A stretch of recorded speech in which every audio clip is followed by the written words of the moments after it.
Buenos días, licenciada. Buenos días. Buenos días. Buenos días. Buenos días. Antes de iniciar con el tema nuevo, quiero saber si tuvieron algún problema en la implementación del código del programa de la definición de variables.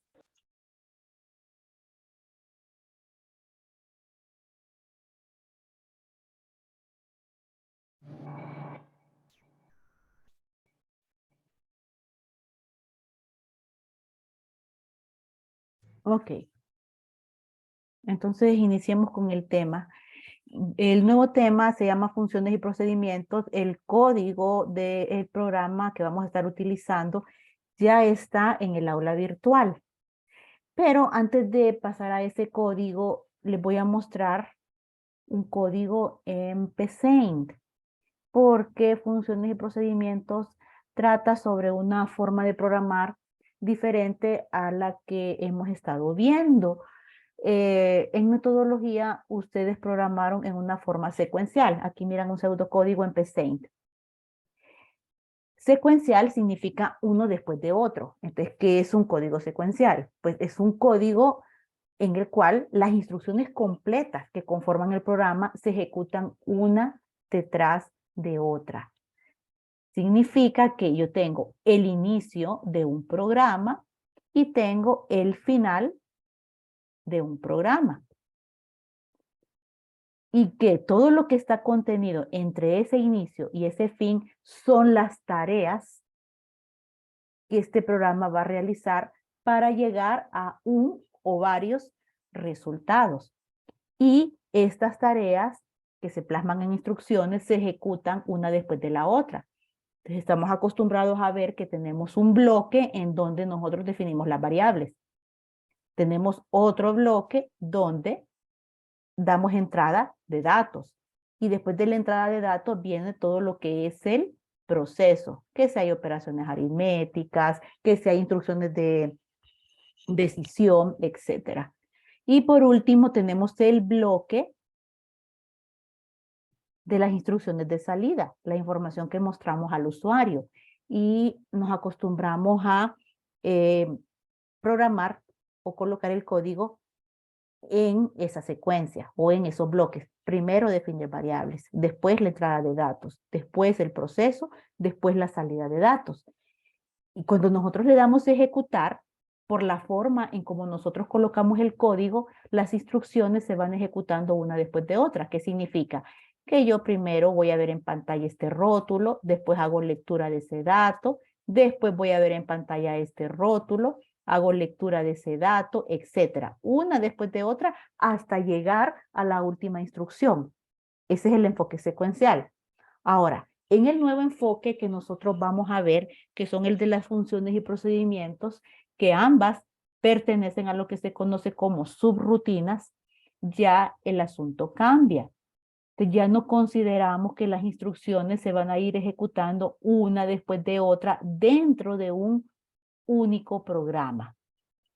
El enfoque de funciones y procedimientos dice que nosotros debemos de identificar en un proyecto tareas específicas, las cuales podemos encapsular, o sea, podemos colocar dentro de lo que se llama subrutina. Una subrutina es un pequeño programita, ¿bien?, que depende de un código principal. Así, de esa forma, yo tendría un código principal, que sería este de algoritmo, y tendría un final de algoritmo, pero fuera de eso, yo tendría pequeños programitas o subrutinas que se encargan de tareas específicas y que dependen del código principal. Yo podría identificar dentro de este código que lo tengo programado secuencialmente una tarea específica, por ejemplo.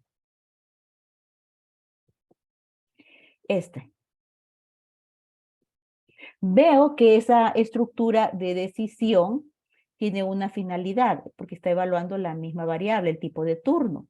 Y dependiendo del tipo de turno, asigna un pago, una cantidad diferente de pago. Bien, entonces, el objetivo de este segmento es asignar el pago del turno. Este segmento yo perfectamente podría sacarlo de este código de mi programa principal y colocarlo dentro de una subrutina. Y cada vez que se necesite determinar el pago de turno, yo voy a hacer uso de la subrutina únicamente invocando o llamándola por su nombre.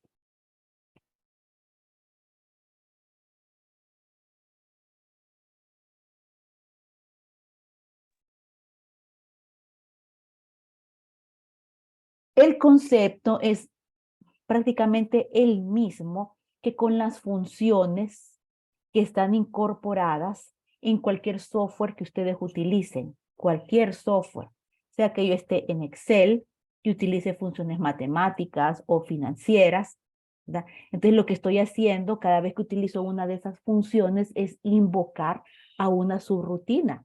Lo único diferente aquí es que esa subrutina ya está creada y forma parte del software.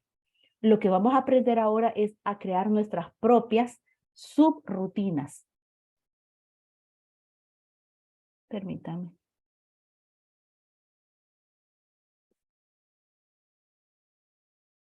Sí, subrutina o subprograma es el mismo concepto.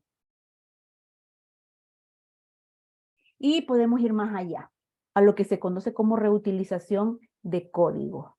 Reutilización de código es que estos subprogramas o estos pequeños módulos, yo los codifico una sola vez.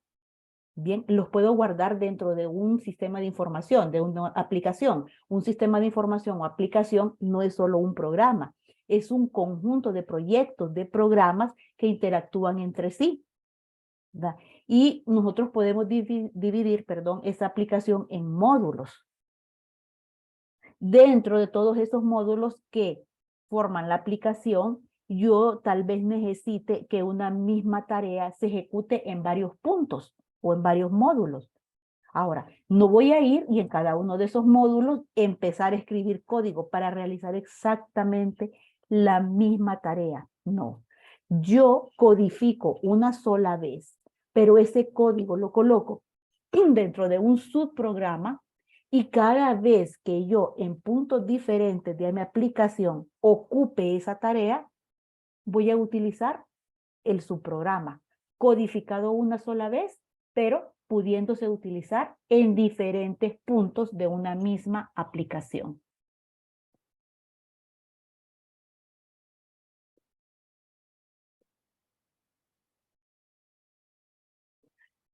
Ahora, Java es un lenguaje de programación que se basa en programar a través de funciones o procedimientos. ¿Bien? Y vamos a explicar eso con el código que hay en el aula virtual, para que vean cómo cambia la estructura.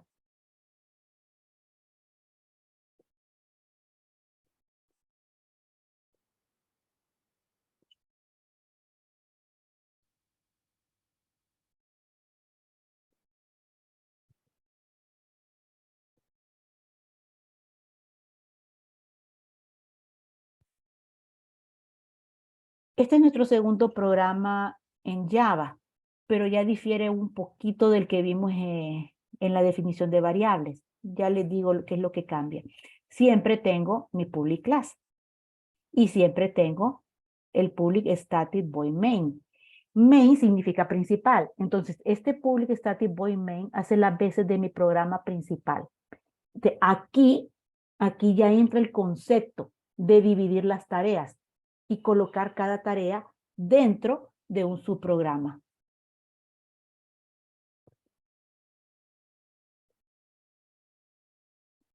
Mi programa principal, que siempre, bajo el esquema con el cual nosotros estamos trabajando en estos momentos, va a ser main. Main significa principal. ¿Bien? Desde main, todo el código de main es este. Ahí.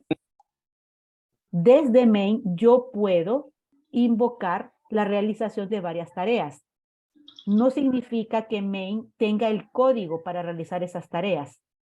De ninguna manera.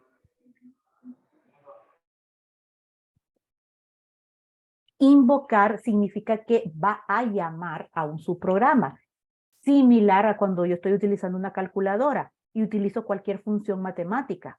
¿Qué es una función matemática de una calculadora?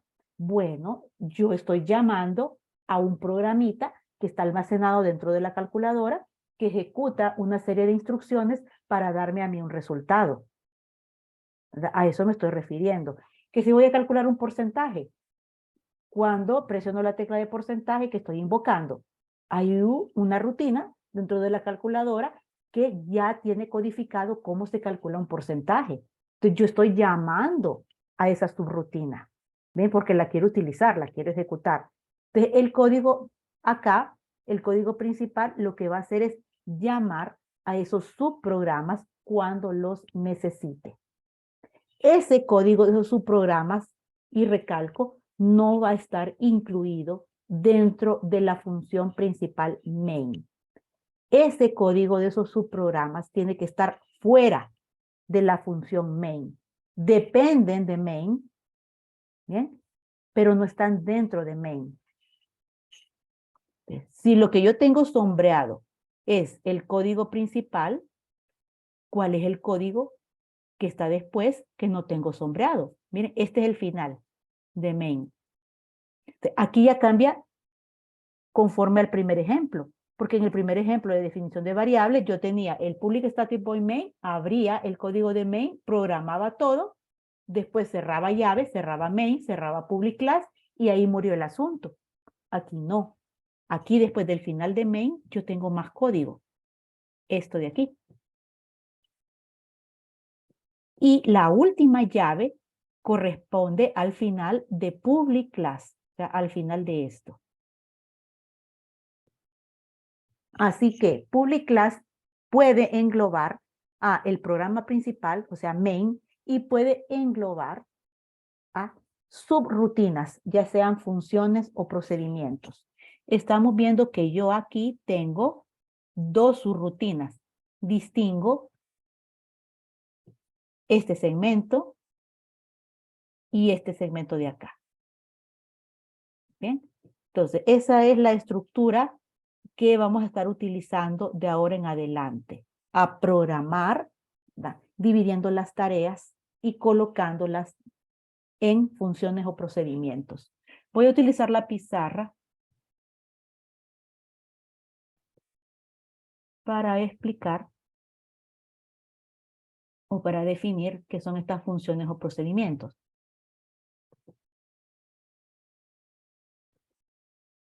Entonces, se engloban dentro de lo que se conoce como subrutinas o, como el compañero dijo, subprogramas. Y se dividen en funciones y procedimientos. El concepto de los dos solo se diferencia en una sola cosa, porque ambas son subrutinas, o sea, fragmentos de código que son invocadas desde un código principal. Entonces, vamos a hablar primero de lo que son las funciones.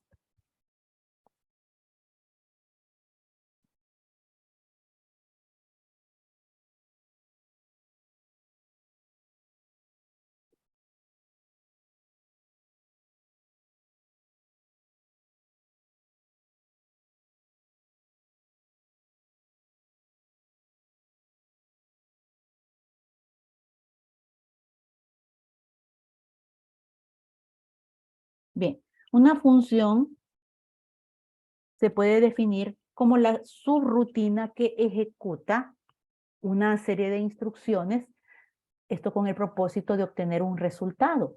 Y ese resultado lo va a regresar al código principal, que es de donde fue invocada la función. ¿Bien? Y nuestro código principal en esta asignatura lo vamos a hacer referenciando a main. Para poder trabajar con una función necesitamos saber lo que es, cómo invocar a una función. ¿Cómo se llama a una función?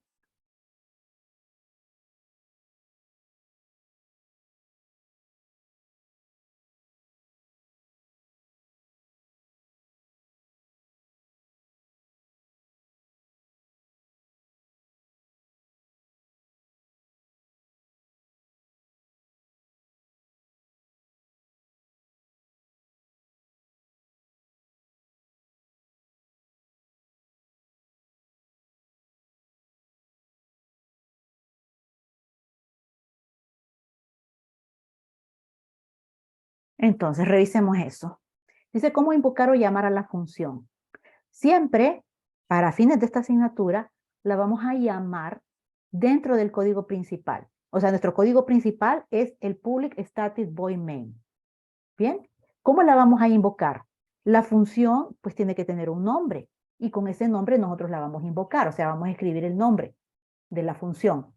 Pero cuando la invoquemos, tiene que ser dentro de una instrucción de asignación. ¿Qué es la instrucción de asignación? Bueno, esa instrucción de asignación es una instrucción del tipo, digamos, al número le voy a asignar el valor de 10. Esa es una instrucción de asignación. Yo tengo una variable a la cual le asigno un dato, asignación. Solo que aquí, obviamente, lo que yo voy a asignar no va a ser un valor fijo, sino que va a ser el resultado que me retorne la función. Supongamos que, digo, raíz cuadrada, una variable. Va a ser igual o le voy a asignar el valor y voy a poner el nombre de la función. Digamos, función raíz cuadrada. ¿Bien? Desde el momento en que yo escribo el nombre de la función o su programa, significa que necesito que ese código se ejecute.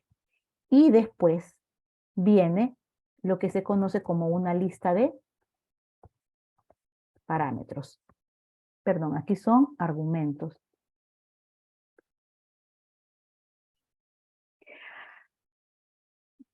Esta línea o esta instrucción de asignación, repito, va a ir dentro del código principal y se interpreta. En la variable raíz C, yo voy a guardar lo que retorne la función fun raíz C.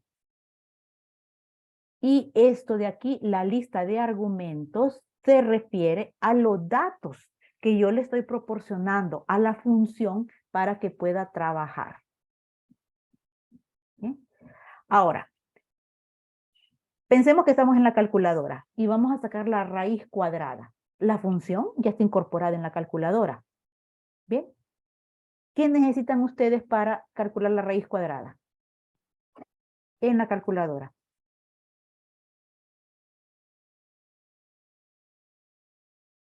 ¿Qué necesitan? Solo presionar el botón. O sea, presionar el botón, sí, que equivaldría a invocar a la función. Pero necesitan hacer otra cosa más. Ingresar el valor numérico. Perfecto. Ingresar el valor numérico del cual ustedes quieren determinar la raíz cuadrada. Ese valor numérico que ustedes están ingresando es el argumento al cual yo me refiero acá. Bien, solo que en la función de raíz cuadrada ocupamos un solo argumento, el número del cual vamos a determinar la raíz. Hay otro tipo de funciones en las cuales vamos a tener más argumentos o tener que pasarle más datos a la función. Por ejemplo, si en Excel yo voy a determinar el interés compuesto de un capital o de un préstamo, ¿qué datos le necesito proporcionar a la función que ya existe en Excel para que me realice ese cálculo? Tengo que proporcionarle datos. El monto, ¿verdad? Del capital con el cual va a trabajar, la tasa de interés y el tiempo del préstamo. Miren, ahí hay 3 datos que yo tengo que pasarle. Esa función de interés compuesto necesita 3 argumentos para trabajar. Así que los argumentos son los valores que el código principal le envía a la función para que trabaje con ellos. Esto es opcional, porque pueden haber funciones que no necesiten ningún argumento. Bien, vamos a verlo más adelante en qué caso sucede eso. Pero ahí está la sintaxis para hacer el llamado o invocar a una función. Esta es la sintaxis. Lo que sí obligatoriamente tiene que existir es la instrucción de asignación indicando dónde guardo, en qué variable guardo el resultado de la función, el símbolo de asignación, después el nombre de la función que necesito que se ejecute, y la lista de argumentos si los hubiere. Si no hay argumentos, entonces estos paréntesis quedan vacíos. Esa es la primera parte. ¿Dónde va a ir esta línea? En main. La segunda parte tiene que ver ya con la función en sí.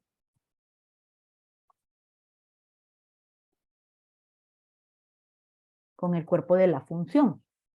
¿Bien? Las instrucciones que están contenidas dentro de ese subprograma o subrutina y que me van a conducir al resultado esperado.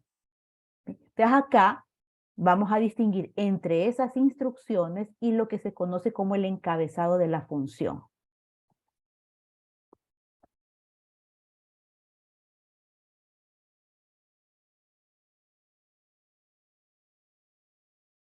Dentro de una función yo puedo definir variables, puedo hacer entrada de datos, puedo tomar decisiones, tener ciclos de repetición. Es un programita chiquito. Entonces lo que yo necesite para llegar al resultado, lo coloco en la función.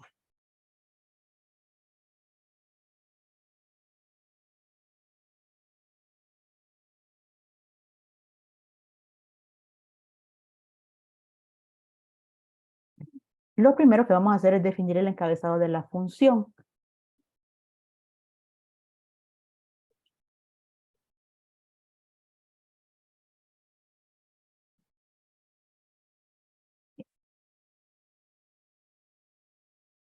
Con respecto al encabezado de la función, ¿de qué elementos consta? Porque ya dije que el cuerpo de la función son todas las instrucciones que ya conocemos, entrada, proceso, salida, para obtener el resultado. Pero ahí la primera línea de la función en la que se conoce como encabezado, ¿qué debe de contener? En primer lugar, va a contener lo que es el ámbito, que puede ser público o privado. ¿Qué es el ámbito? El ámbito significa quién tiene permisos para ejecutar esa función. Si es un ámbito público, cualquier elemento dentro de mi proyecto puede hacer uso de la función. Recuerden que el concepto de proyecto no es un único código. Yo puedo tener varias clases. Esto lo vamos a ver en el tercer parcial. Pero estoy dando permiso para que cualquier parte de un sistema haga uso de la función. Ahora, si yo defino que el ámbito es privado, no estoy dando permisos para que todo el mundo lo use. Un ámbito privado significa que únicamente el que creó la función es el que tiene el derecho de utilizarla y nadie más, o sea, ningún otro elemento de mi aplicación va a poder hacer uso de la misma.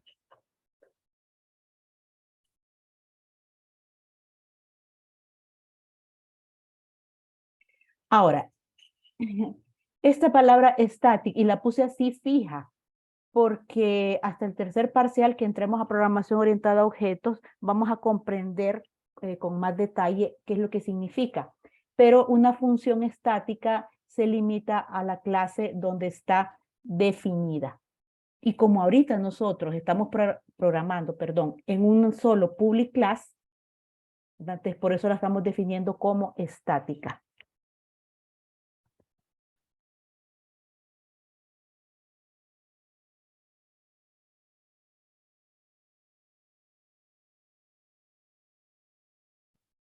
El siguiente es el tipo de valor de retorno. Vean, si en main yo estoy invocando a la función y estoy diciendo que la característica de la función es que retorna un solo resultado, ese resultado ¿dónde se guarda? Acá. En la variable que está incluida en la instrucción de asignación donde yo llamo a la función. Ok. Ahora, esto tiene relación directa, la variable donde yo guardo el resultado, con esto de acá. Tipo de valor de retorno.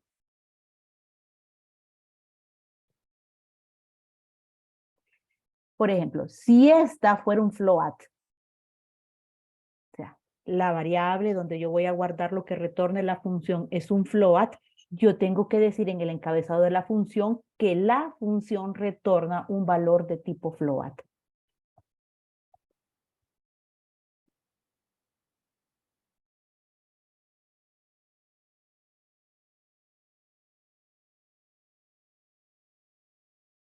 Ahí está.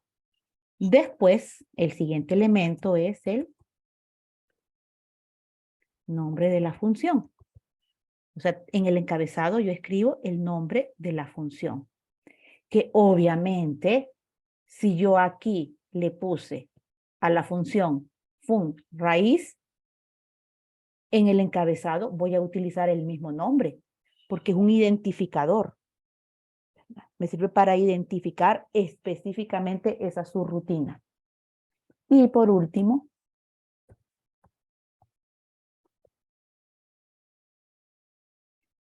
la lista de parámetros, que son los valores que la función está recibiendo para trabajar. Y esta lista de parámetros está en relación directa con lo que tenemos aquí, que dice lista de argumentos.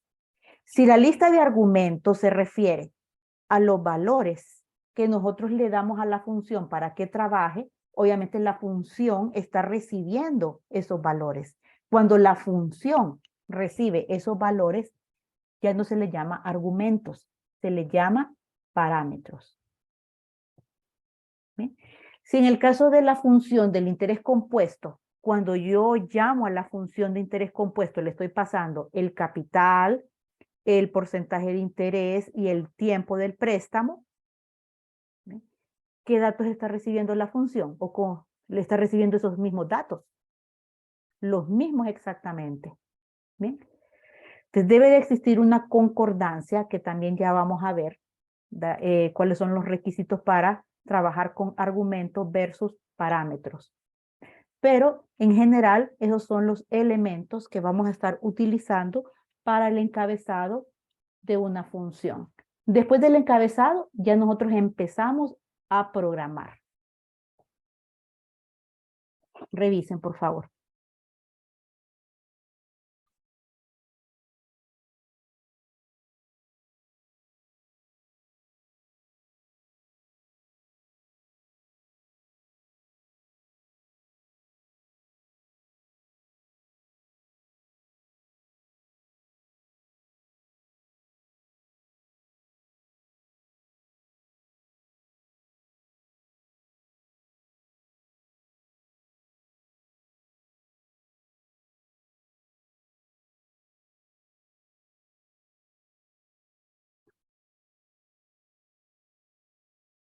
Bien, si no hay consultas, entonces miremos, identifiquemos estos elementos en el código del programa en Java.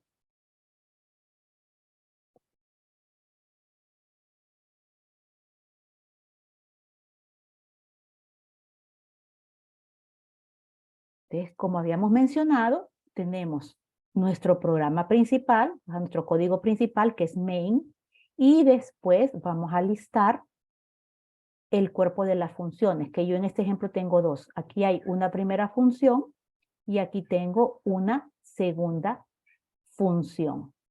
Identifiquemos los elementos que vimos en la pizarra, porque primero teníamos lo que es el llamado a una función.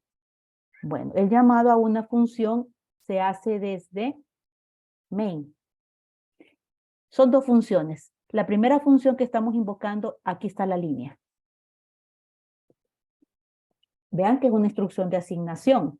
Yo estoy diciendo, en la variable resultado, o a la variable resultado le voy a asignar el valor que retorne la función sumar. Y la función sumar le voy a pasar dos datos para que trabaje con ellos. Se trata de sumar dos números, entonces le estoy pasando esos dos números que va a sumar. Entonces, esta función acá tiene dos argumentos, num1, num2. En el momento en que en mi código yo me encuentre con un llamado a función, se rompe la ejecución secuencial de las instrucciones, porque no es que después de esta línea yo vengo y ejecuto esta otra, no. No, yo tengo que ir y buscar la subrutina que se llama sumar para ejecutarla. Vamos a ver. La rutina que se llama sumar, la función, está acá. Esa es toda la función. E inicia con un encabezado, que es este. Identifiquemos los elementos del encabezado para ver si son los mismos que escribí en la pizarra. El ámbito, aquí está.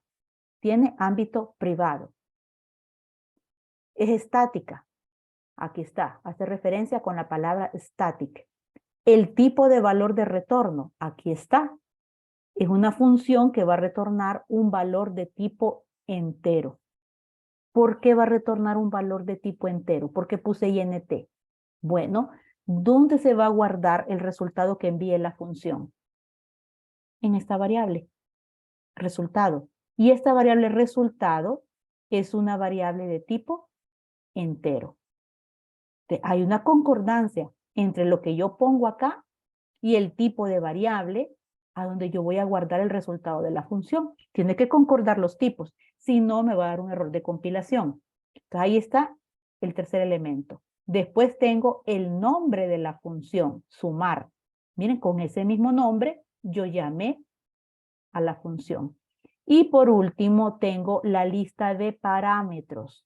Aquí se llamaban argumentos, num1 y num2. Pero ahora que la función los está recibiendo, se llaman parámetros. Otra concordancia que debe de existir entre los argumentos y los parámetros.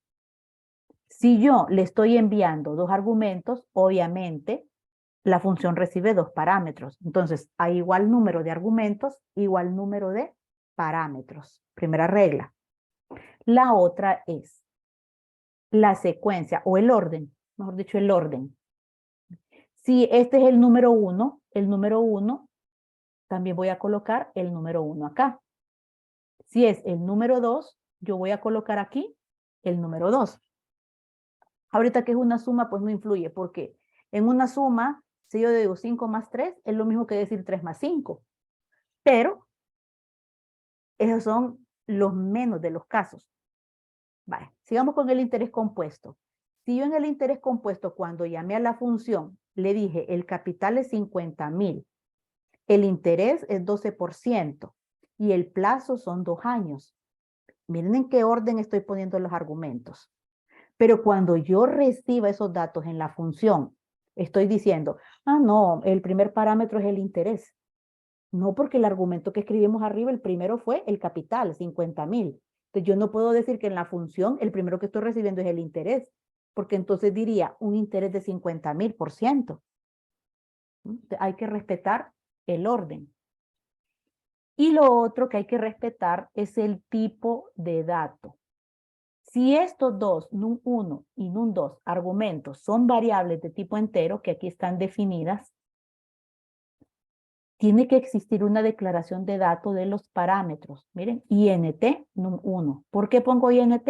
Porque num1 es entero. Int num2. ¿Por qué pongo int? Porque este num2, que es este mismo de acá, también es un entero. Es concordancia en el número de argumentos versus parámetros. Respetar el orden en el que se envían. En ese mismo orden, la función los tiene que recibir y respetar los tipos de datos. Ese es el encabezado de la función. Revisen, por favor.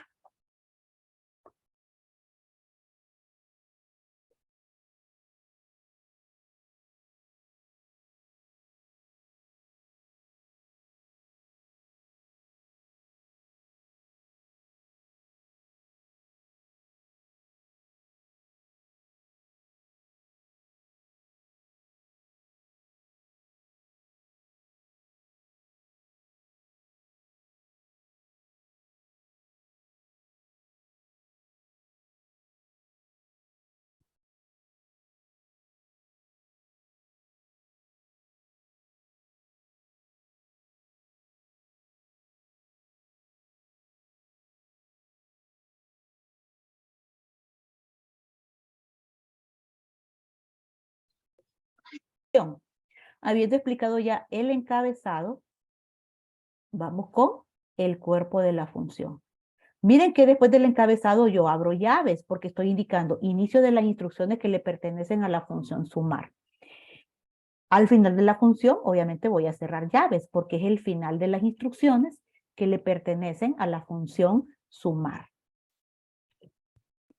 El cuerpo de la función, pues lo que yo necesite para llegar al resultado, incluido poder definir variables.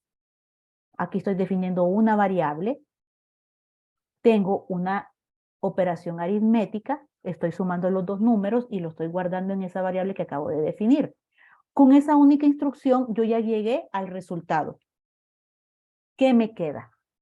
Bueno, la función tiene que informar, o sea, tiene que enviarle al código principal el resultado de las operaciones aritméticas realizadas. Eso se hace a través de una instrucción que se llama return. Retornar, regresar. Y aquí coloco la variable cuyo valor yo deseo enviar al código principal. Bien. Entonces, digamos que sumamos 5 más 10. De 5 más 10, 15. Ese 15 se guardó en R. Entonces aquí yo digo, retorne 15. ¿Dónde se retorna? Al punto de llamada de la función. O sea, acá. Ese 15 se guarda en esta variable. La finalidad de esa variable es guardar el valor de retorno de la función. Y eso, a grosso modo, es cómo trabajan las funciones. Ya el lunes vamos a seguir explicando este programa, ¿verdad? Y lo vamos a probar. ¿Hay alguna consulta?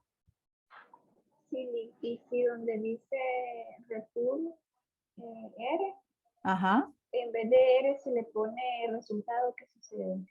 Entonces es un resultado fijo.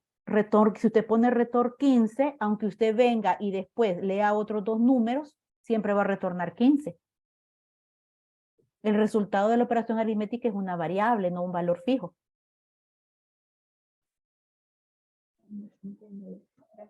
Bye. Entonces continuamos el lunes, muchachos. Feliz fin de semana. Muchas gracias, buenos días. Igualmente, Luis. Buenas Adiós. noches. Adiós. Y una pregunta. ¿Sí? Fíjense que, ¿verdad que en el campus aparece un espacio que habla sobre la asistencia de cada día? La asistencia la voy a tomar a partir de la otra semana. Sí, está bien, porque fíjense que no me permitía.